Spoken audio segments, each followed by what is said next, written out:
In the fall of 2025, I was asked a very telling question. Kiss, marry, kill. White guy obsessed with Japan, white guy obsessed with Korea, white guy obsessed with China. I grew up on K-pop stan Twitter, so inevitably I also grew up with Japan-loving neutrals. And I grew up being Chinese. So I know 10 years ago, even 5 years ago, people's answers to this question would have varied. But now I know probably 30 people who have been asked this question from varying genders and ethnicities, and there has been one consistent answer. Kiss the white guy obsessed with Korea, kill the white guy obsessed with Japan, and marry the white guy obsessed with China. It's the Chinese century, baby!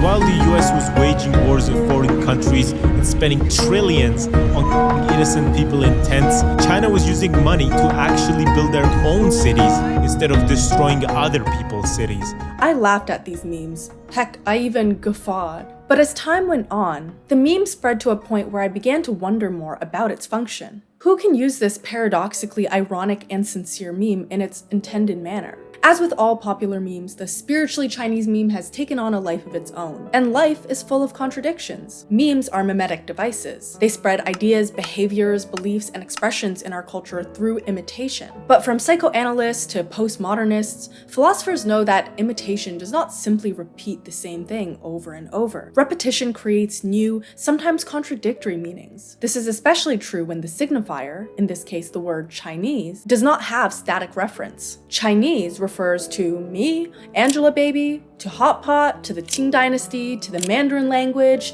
and to the Opium Wars. Chinese can mean a personal ethnicity, a nationality, a political census category, a cultural vibe, a language, and a historical time period. When a word can mean so many different things, it's no wonder that its meaning constantly changes and is debated. Does Chinese include every ethnic minority in China or populations in Taiwan, Singapore, or Hong Kong? Does it include people like me, or should the signifier be qualified by things like diaspora or Chinese Canadian? Is 𝘗𝘢𝘭𝘰𝘯𝘬 a representation of Chinese cinema or not? What makes chop suey a Chinese dish if it was invented for American taste buds? In order for a signifier to carry so many different and sometimes conflicting meanings, this signifier becomes a metaphor. China, or being Chinese, is now used as a metaphor. Quote, metaphor becomes a sort of proclamation of identity, a baffling and spurious one since it represents two things at once. It merges two identities that are similar and dissimilar. Once we understand that metaphors are the merging of paradoxical meanings, we can understand the paradoxical and evolving meaning of being spiritually Chinese. As a Chinese Canadian, I originally enjoyed this trend. To understand why, I turned to James Baldwin's reflection on appropriation. It was extremely difficult for Baldwin as a Black American to understand his Blackness in the West because Black people were systematically excluded from Western history. Yet as a resident of America and then later Paris, he was also different from his ancestors. I think many racialized immigrants in the West relate to feeling like they don't fully belong to any one heritage. If we don't want to assimilate, then appropriating Western culture can feel like the only way to assert ourselves. Quote, when I followed the line of my past, I did not find myself in Europe, but in Africa. And this meant that in some subtle way, in a really profound way, I brought to Shakespeare, Bach, Rembrandt, to the stones of Paris, to the cathedral at Chartres, and to the Empire State Building a special attitude. These were not really my creations. They did not contain my history. I might search in them in vain forever for any reflection of myself. At the same time, I had no other heritage which I could possibly hope to use. I had certainly been unfitted for the jungle or the tribe. I would have to appropriate these white centuries. I would have to make them mine. Otherwise, I would have no place in any scheme. For me, the being spiritually Chinese trend felt at first like an act of positive appropriation. I am ethnically Chinese, I was raised with Chinese cultural practices, but my ties to Chinese heritage remain limited. I've only ever lived in Canada, undergone Canadian schooling, internalized Western social norms. Sometimes it can feel like what I eat is all I have to show for my Chineseness. The being spiritually Chinese trend felt like an opportunity to appropriate these limited expressions of my heritage and give them new meaning. meaning. Like, yes, simply wearing slippers inside and preferring warm water doesn't make someone Chinese, but what if the Chinese diaspora framed these practices not as detracting from, but affirming our heritage? Despite being integrated into Western society, all these cultural practices and preferences have remained with us. Maybe we can think of them as a testament to our Chinese identities persisting. And despite something like wearing slippers or drinking warm water feeling superficially Chinese, they still made us deeply Chinese in the eyes of others. Wearing hanfu does not make you Chinese, yet when I was the only one in my class to wear traditional Chinese clothing in 4th grade, that boxed me into the Chinese category for other students. As many people of mixed heritage might know, there is the paradox of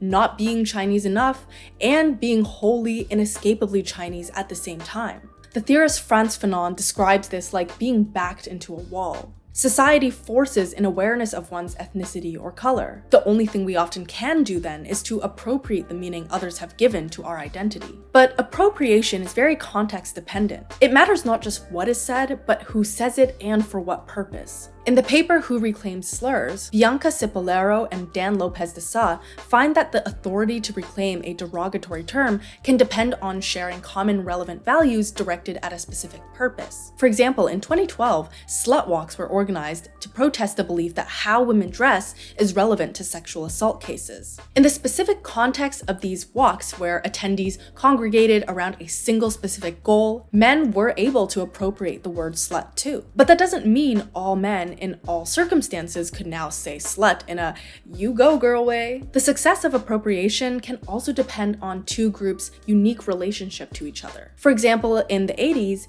gay men championed the slogan in support of in a reclamatory way because gay men stood in a special political relationship with lesbians. Now, I'm obviously not saying that the being spiritually Chinese trend is manifestly derogatory. Otherwise, I wouldn't have found the trend funny and even empowering at first. But as many other Chinese creators have voiced, the meme has developed to a point where it can feel fetishistic or minimizing. A very white time of my life right now, and I've decided to try a new dish called peanut butter and 𝘗𝘬𝘪𝘵𝘀 sandwich, I think is how you pronounce it.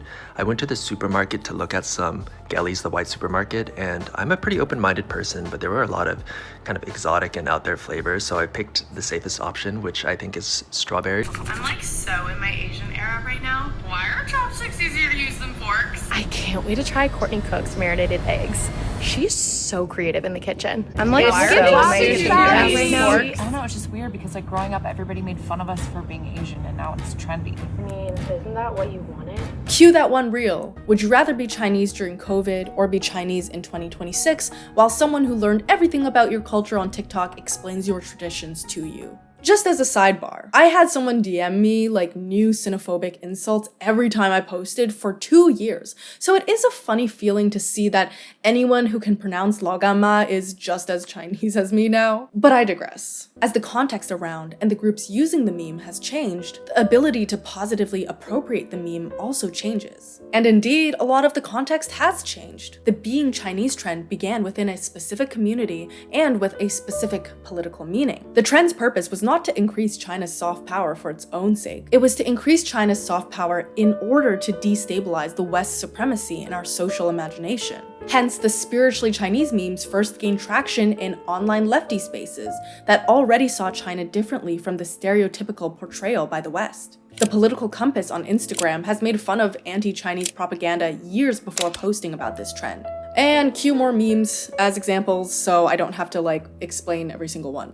In a way, we can think of the trend as responding to something similar to Mark Fisher's claim that it is impossible to even imagine a coherent alternative to Western capitalism. 实际上，美方所谓的竞争，就是全方位的遏制、打压，就是你死我活的𝘔𝘢𝘭𝘰. To be Chinese, then, is to expand our imagination. As a continually growing superpower, China has become a metaphor for alternatives to Western imperial capitalism. Of course, drinking 𝘗𝘬𝘪𝘵 doesn't actually change the global order. Early adopters of the meme knew this, thus engaging in Chineseness ironically. The trend promotes things like smoking 𝘗𝘢𝘭𝘰 cigarettes, drinking 𝘗𝘬𝘪𝘵, reading Mao, 𝘕𝘢𝘭𝘰𝘪𝘵. These are accessible and palatable commodities for the Western imagination. It is still China through a Western lens. To claim that these made you Chinese was obviously ironic, but that was the point. China being a symbol of broader anti-West sentiment. It is a purposeful fetishization, and the hope was to appropriate that fetishization. Normalizing non-Western food and media,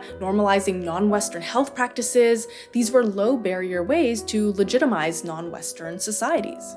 But there are problems with this approach, evident now from the growing distaste for the trend. First of all, internet trends are cultural products, and at some point, culture can't compensate for material reality. We can increase China's soft power all day, but people aren't going to want an actual change to Western power so long as they benefit from it. When I see Trisha Paytas dress up for Lunar New Year and hand out red pockets, something tells me she's claiming Chineseness for a quick fun TikTok and not for broader political goals. I don't know though, comrade Trisha, if you're out there, leave me a comment, prove me wrong. Many people's praise for China is still a reflection of their Western patriotism. It's like when your parent talks about how Jenny's GPA is a 4.0 and she washes the dishes without having to be asked and she never complains about curfew. Your parent doesn't want Jenny. Your parent secretly hates, or at least is jealous of Jenny, and wish you were like Jenny instead. As 𝘗𝘢𝘭𝘰𝘯𝘦, a history of science PhD student, says, the current trend tells us more about what Americans feel about America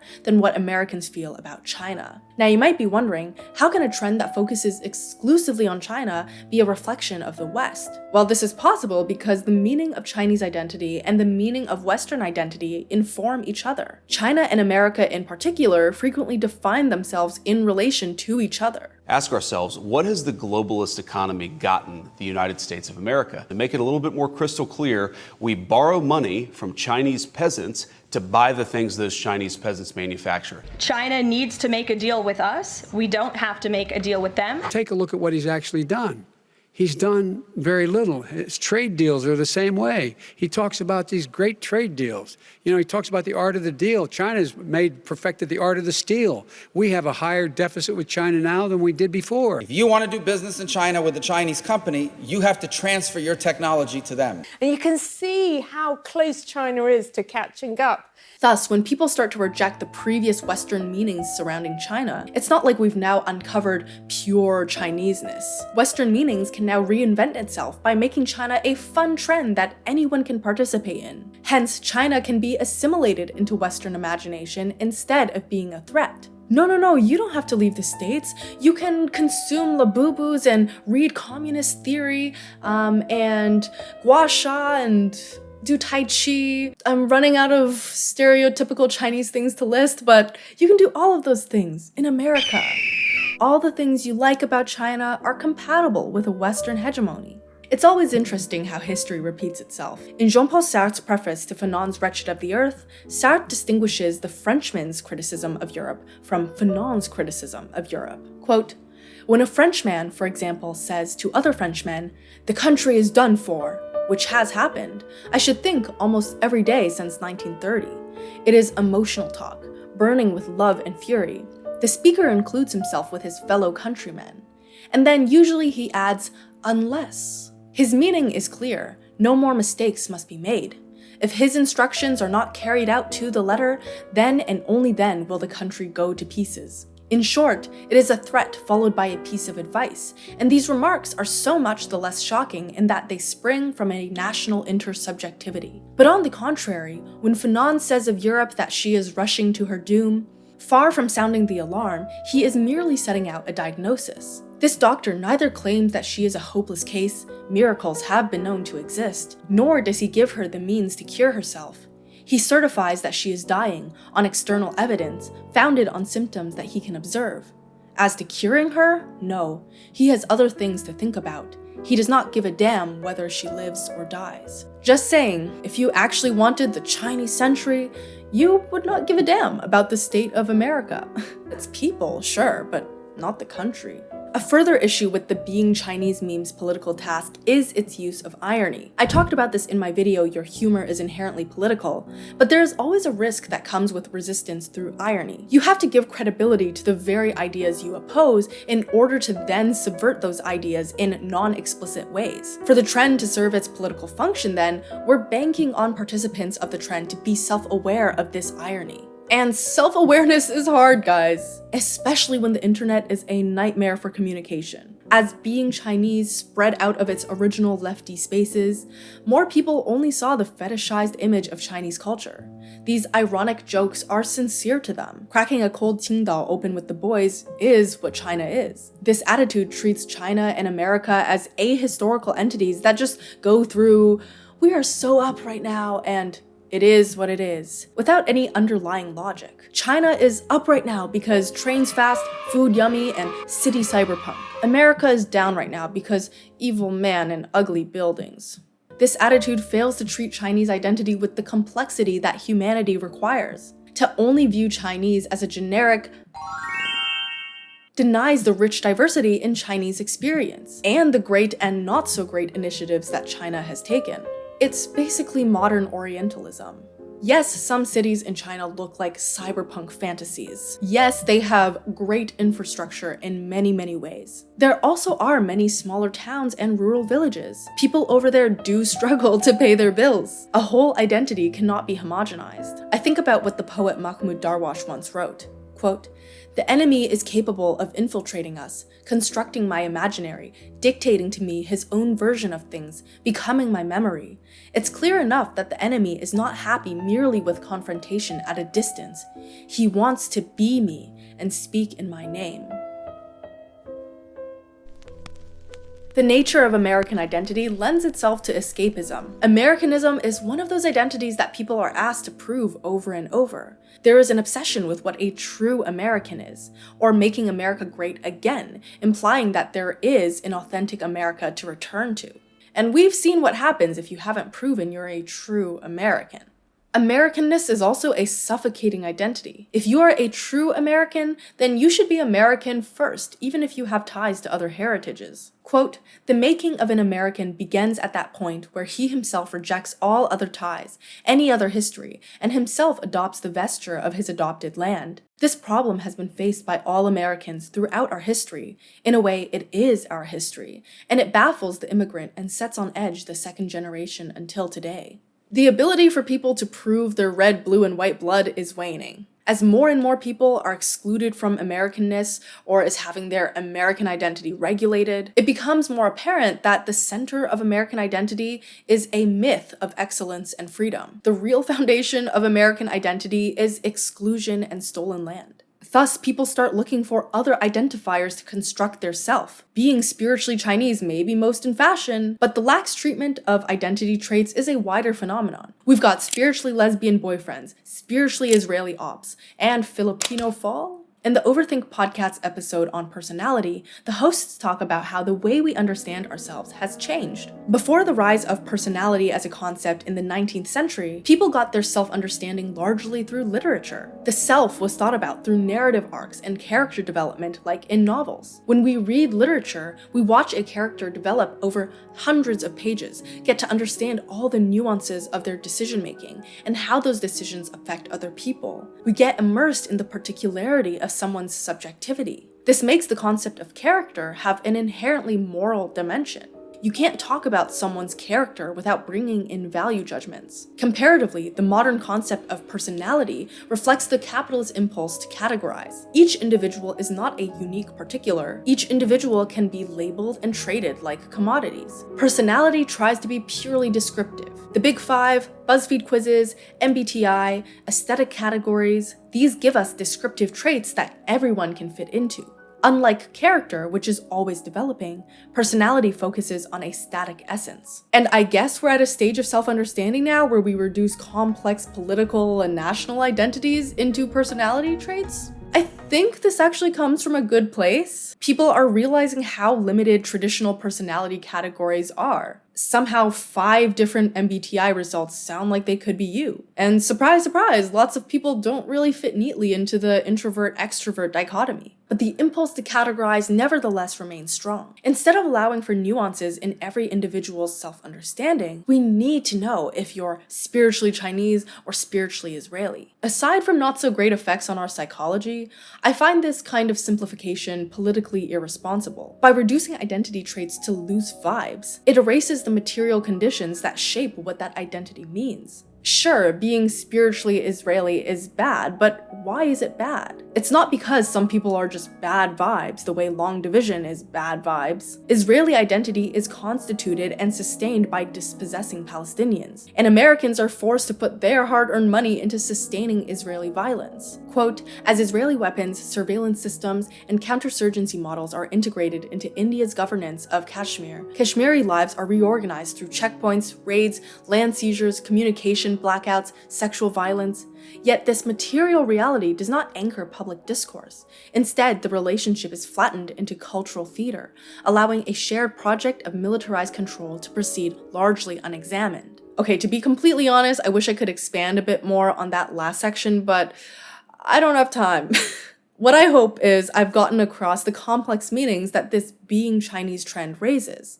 Importantly, I hope I've gotten across the dynamic nature of meaning. The trend started off funny, perhaps empowering, an act of appropriation. Then, as it disseminated, its meaning also changed. Perhaps what it means to find me at a Chinese time of my life will change yet again. For the better? Perhaps we will find people in an Oriental time of their life. Because yes, surely, if we add one more layer of irony to it, everything will be good. That was the video for today. Please leave in the comments if you have any thoughts about this. I would love to hear what you say. Thank you so much for watching. Let's keep talking, and I hope to hear from you soon. Bye! Thank you so much to my Patreons for supporting my channel. It is getting harder and harder to do sponsorships when you don't want to be sponsored by anything related to AI. So Patreons, you really help me out. Thank you. Hao Chung, Derek, Makapaka, Oliver, Sohem Carr, Reese Florence Smith, Daniel Elias, Freaky Fortnite 69, Plush Penguin, Jareth Rosas, Oscar D, 𝘗𝘢𝘭𝘬𝘵, Beatrice Moira, 𝘕𝘬𝘪𝘶𝑖𝑚𝑝𝑎𝑘𝑎, Isaiah Graham, Anissa Becky, Scipio, Cesare Maldonado, Little Pretty Amy, Coleman, Zoe, Skullkid FS, Ethan Safai, Lenny, Sean McCarroll, Jacob Shell, Matthew Chesson, Dylan Olives, Charles, Matthew Kim, Auntie Oedipus, Michael Shank, Ivan Toria, Max Montes Souza, Wubulisi, Dumple, I'm Curious, Anthony, Joe, Ray A. Lasoya, Gregor Rant, Christopher Hoffman, C. Jessica, Survivor Soul, Lantern Light, Robert Lai, Eileen Lahane, Angel Ramirez, Rohan Prasad, Cookie Monster, Pedro Martins, Harmony, PCC, Shruti Subramaniam, Vo, Shansi, Zoe, Jimmy D, Zoe again, Burrow Fiddle, KS, Subasa Lin,